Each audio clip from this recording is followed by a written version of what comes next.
Bonjour et bienvenue dans la guidance de la semaine du 22 juin. Alors, cette semaine, j'ai tiré 3 cartes. La carte du catcher, la carte de la carpe et la carte du renard. Alors, cette semaine, l'énergie qui se dessine tout d'abord avec la carte du catcher, c'est celle plutôt d'un dialogue intérieur qui prend trop de place en fait. Une voix critique qui peut être même jugeante, parfois même, je dirais, rabaissante et qui souvent ne nous appartient pas. Elle porte des croyances transgénérationnelles, des croyances héritées en fait, qui se rejouent à travers nous sans qu'on les choisisse. Et donc, ce qui se passe, et là c'est là où la carte du renard nous le montre, c'est qu'on peut vouloir nourrir inconsciemment, encore une fois, cette voix, l'amplifier, lui donner raison, parce qu'une part de nous a besoin inconsciemment de venir valider ses croyances, même quand une autre part de nous, en fait, voit très clairement que c'est faux.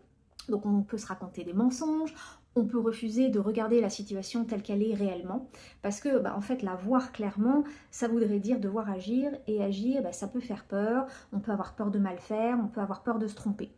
Alors à cause de ça, on reste dans le repli, on reste dans une sorte de statu quo. Et ce repli-là, il ne nous protège pas, en fait il entretient un blocage, il entretient une sorte de cercle vicieux.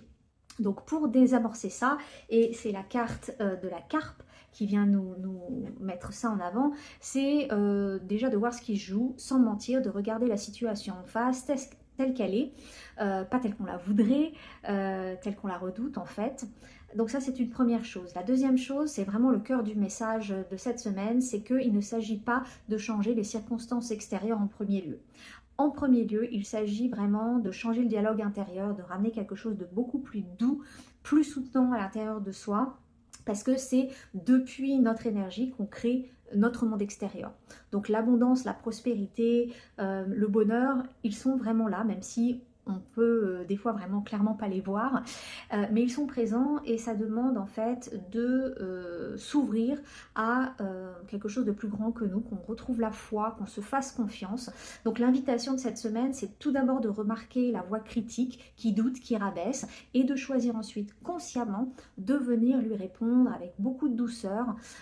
Ça commence vraiment par là, parce que c'est là où ça va permettre de débloquer les choses et d'initier un dialogue intérieur beaucoup plus doux pour commencer à voir les choses de façon beaucoup plus positive.